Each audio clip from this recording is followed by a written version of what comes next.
So the first race of the day about to get underway here at Snetterton. It's the Yokohama Locost Championship, and it starts now. A pretty even start by the two drivers on the front row of the grid. That's Martin West and Daniel Garrett. They head down to Riches for the first time. A big pack of Locosts heading into the first corner. It's Paul Clark that's made a good start though from the second row of the grid in the green and yellow number 82 car, and he is up into the lead as they turn through the first corner of this lap. Heading now up towards the Wilson hairpin for the first time in this 15-minute race. It's Clark that's leading then, Garrett second, and it looks like, is that Jeff Peake that's up into third position as well. So West and Garrett not making such brilliant starts to this race then. It was Martin West that won yesterday in a drag race to the line, three of them involved, but not Daniel Garrett. He had mechanical woes earlier on in the race and didn't make it to the checkered flag, so not able to back up his double win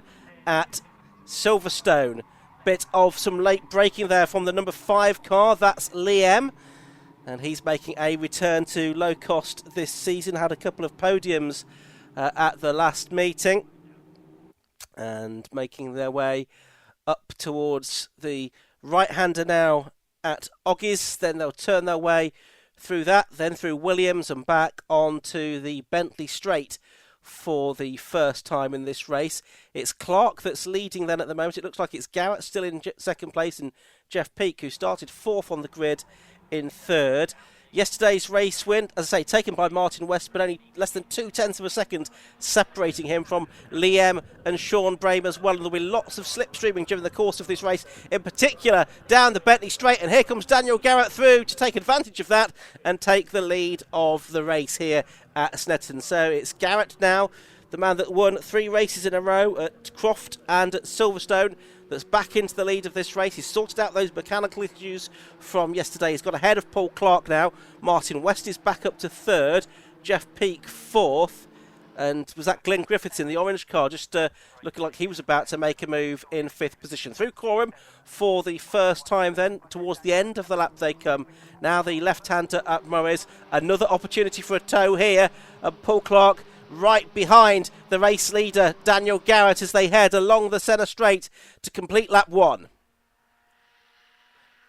Over the line they go. The first 3 separated by less than 0.3 of a second. And you can see there's already clumps of cars forming in this race. Clark was not able to take advantage of the tow on the way into Rich's corner that time, so it is still Garrett that leads. West going with them. Sean Brame on the podium yesterday, only down in 9th position at the moment. Turning their way now through the Wilson hairpin for the second time.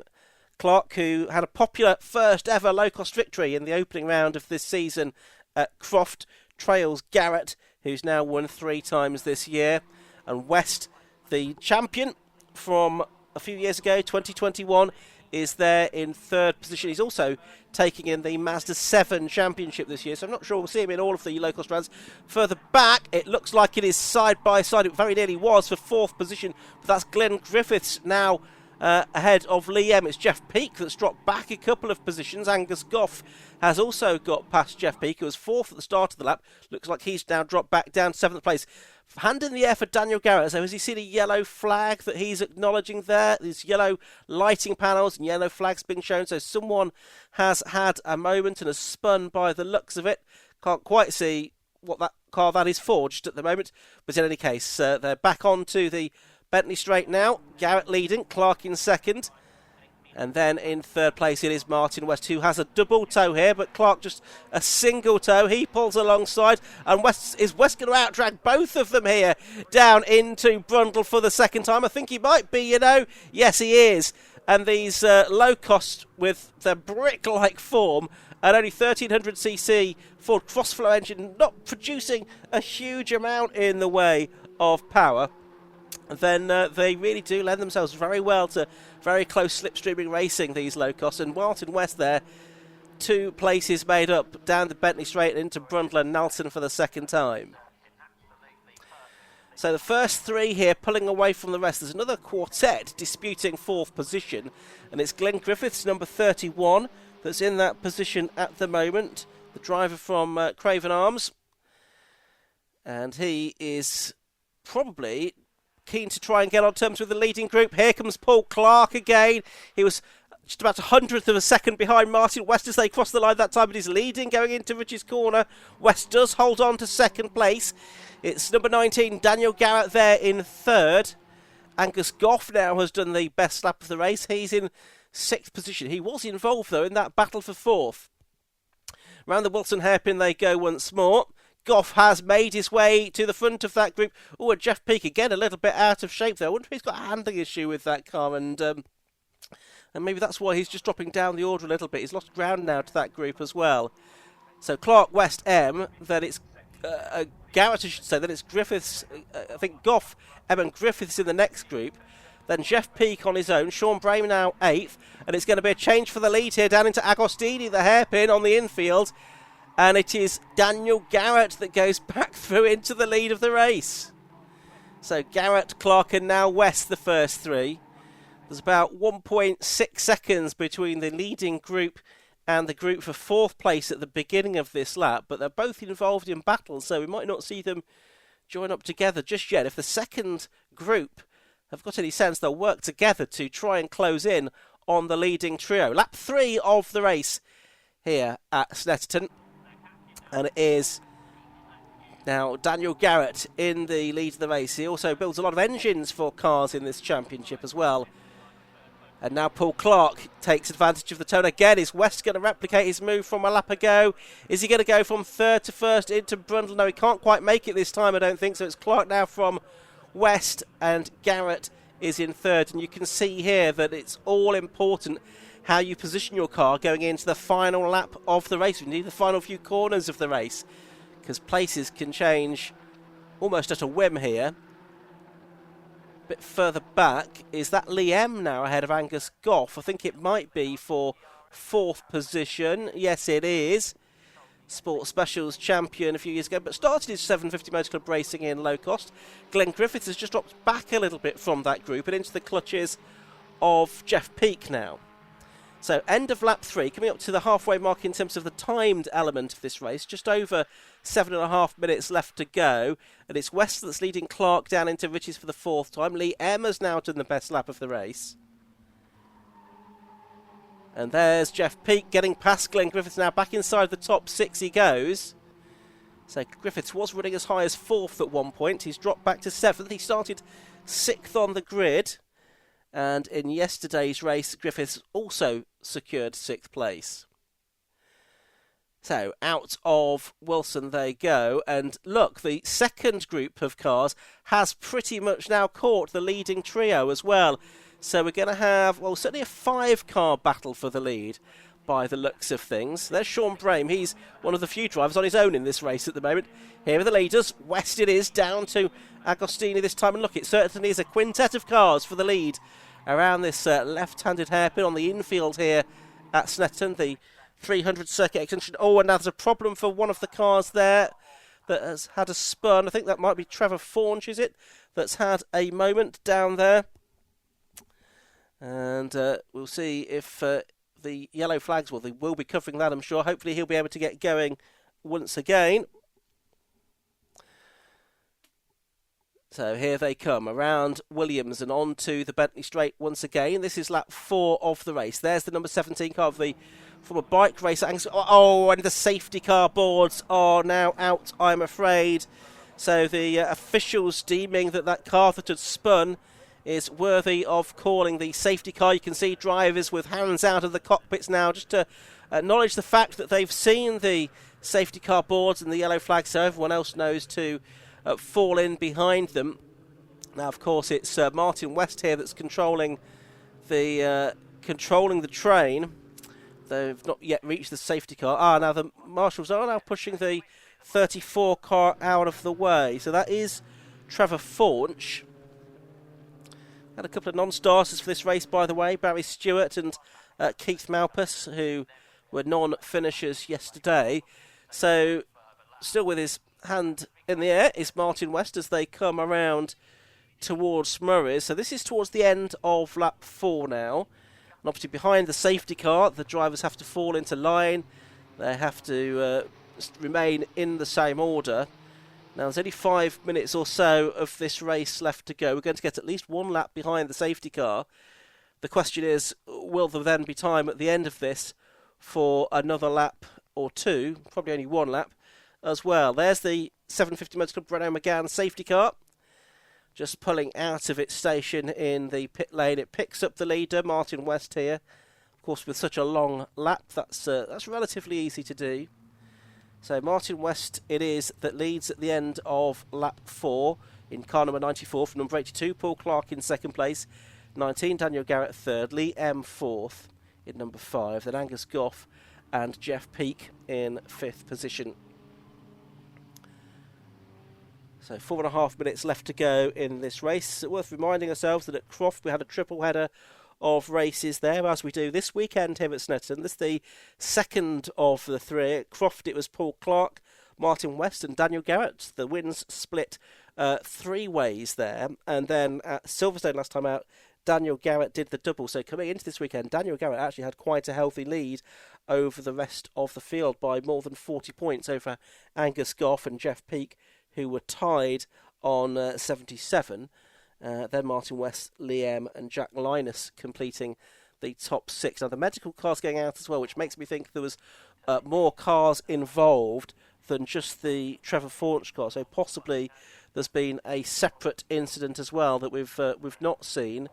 But the medical car heading out just to check on whoever it is that's involved in that particular incident. I say, we're only 3.5 minutes to go now, so I think it's going to be touch and go whether we do get any more racing laps here, especially if there is another incident out on the circuit that needs to be recovered. Yesterday, of course, it was Martin West that took the victory, I should say.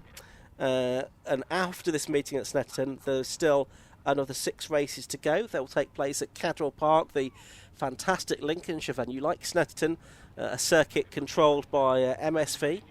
And then they'll go to Brands Hatch at the end of August, and then Mallory Park in October. And it's double headers at each of those venues. Obviously, Daniel Garrett's lead being eaten into yesterday with his non-finish, but he'll be very much hoping that that's one of the scores that he can drop at the end of the season. Drivers can drop their 2 worst scores out of the 14 rounds in the championship. And as things stand, yesterday's DNF for Daniel Garrett will be one of those. Martin West, we know, not doing all of the rounds of the championship this season. So Garrett still plays strongly in the championship. Just needs someone, I think, to get a consistent run against him, whether that's going to be Angus Goff or Paul Clark possibly, or Jeff Peake, somebody like that.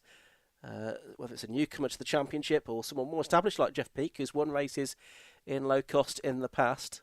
Looking at how this time is ticking down now, with less than 2 minutes to go, and the car's only now arriving on the Bentley Straight for the 5th time, I rather fear that we might not get any more racing laps out of this. We saw there the number 25 car of Tony Mole, bringing up the rear of the pack at the moment. Cars heading down the Bentley Straight into Brundle and Nelson at a very much reduced pace. See blue lights in the background there, so is that something that's gone on possibly around the hairpin area of the circuit? Not quite sure what's gone on in terms of the incident that's actually brought about this safety car ultimately. We did have that Trevor Faunch car that was quite quickly pushed away by the marshals and out of harm's way, but it looks to me as if we are going to be very lucky to see any more racing here in this Yokohama Locost race. But don't forget, there is one more race to come still today for the Locost. It looks like Martin West here is going to seal a 2nd win of the weekend, as we see the number 72 car going through there, that being Alex Artis, of course. So down towards Coram they go. Safety car still leading them round, and this lap has taken the thick end of 5 minutes. It's even on their quickest lap times here, it's nearly 2.5 minutes. Yesterday's best lap of the race was a 2:22.544 for Lee M. Lap record for Matt Sherrington is a 2:21.5 0.04. And yes, there's the checkered flag being made ready. Actually, a little bit early, if anything, but I think the right thing to do because we weren't going to get any more racing laps out of this. So Martin West it is that wins then from, I think, actually, it will be Daniel Garrett, yes, that is there in second. Paul Clark third. Liam in fourth. Oh, someone locking up there under the checkered flag, which was all a little bit bizarre. But yes, the cars all streaming over the line now at the end of that race. So let's take a look at the results. Martin West it was, number 94, that took the win from Daniel Garrett in second and Paul Clark third. Liam was fourth, ahead of Angus Goff, with Jeff Peake rounding out the top six. Glenn Griffith seventh, Sean Brame on the podium yesterday, only eighth today. Daniel Russell and Alan Harmon rounded out the top 10, ahead of Ian Hardy, Dave Berry, Jack Linus and Mark Rue.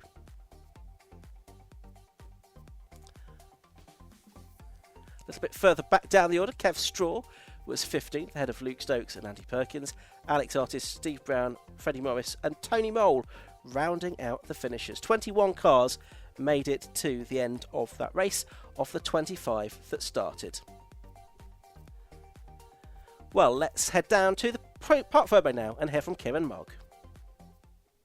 It was unfortunate that race got cut short, but as you said, absolutely fantastic race from these guys. And we'll talk to our winner, Martin West.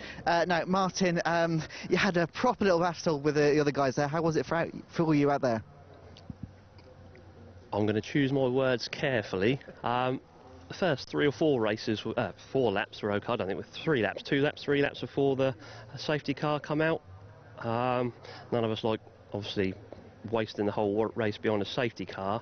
However, obviously, if someone's badly hurt, then, you know, I hope everyone's all right. It looked like there's quite a big one over the side there, so maybe they couldn't red flag it. You know, we're not behind on the schedule. Maybe they could have red flagged it. I don't know, but yeah, it's just very frustrating to spend our races behind the safety car. We were looking to have a good battle there, I think, the 3 of us. But on from that, yeah, no, just a bit frustrated, but I'm biting my tongue a little bit. Absolutely, and you got a race later. How looking ahead to that? Yes, that's it. We'll move on to the next one again, and hopefully we'll have no dramas in that one, and yeah, have a bit more racing fun in that one. Excellent. Well, good luck later then. Thank you very much. Cheers, thank you. Let's speak to our second place, Paul Clark. Paul, again, fantastic battle between you guys. Couldn't quite get that win, obviously, with the safety car coming out, but looking ahead to the race later, is that maybe something you can go for? Well, that's the aim, innit? Every race you go, that's the aim. But, you know, Westy's going to be there, whatever he does, and it doesn't matter where he is, he always knows where to put it in the end. But, yeah, a bit of a shame for the safety car, because I think it ruined a decent rate, because I think Angus and Lee were coming, so I think it would have been 5 for the lead. But I'll take that after the season I've had. That's a second race I've finished this year, so I'll take that all day long. But, yeah, look forward to the next one and go from there, I suppose. Absolutely. Well, good luck for the race later. Cheers, lad. Cheers, thank you. And now speak to our third place, Daniel Garrett. Daniel, currently the championship leader as well. So in that race, were you kind of like, I've got a bit of a lead here, do I, you know, still just kind of play it safe, or did you want to just go for it? No, I was holding on for dear life. Yeah, the weekend I've had to come away even after a safety car and get third. Yeah, I'm over the moon. Yeah, I'll take that any day. You going to play it safe later or go for the win? Oh, no. I mean, I was going for the win, but yeah, I'll be going for the win again. I think I can make it up on the brakes. I can definitely make it up on handling. Grunt-wise, don't know about that, but it's doing all right. It's doing okay, yeah. Absolutely. Well, good luck for the race later. Thank you very much. Cheers, thank you. And we'll go to a quick ad break, and then we'll go back up to commentators for the next race.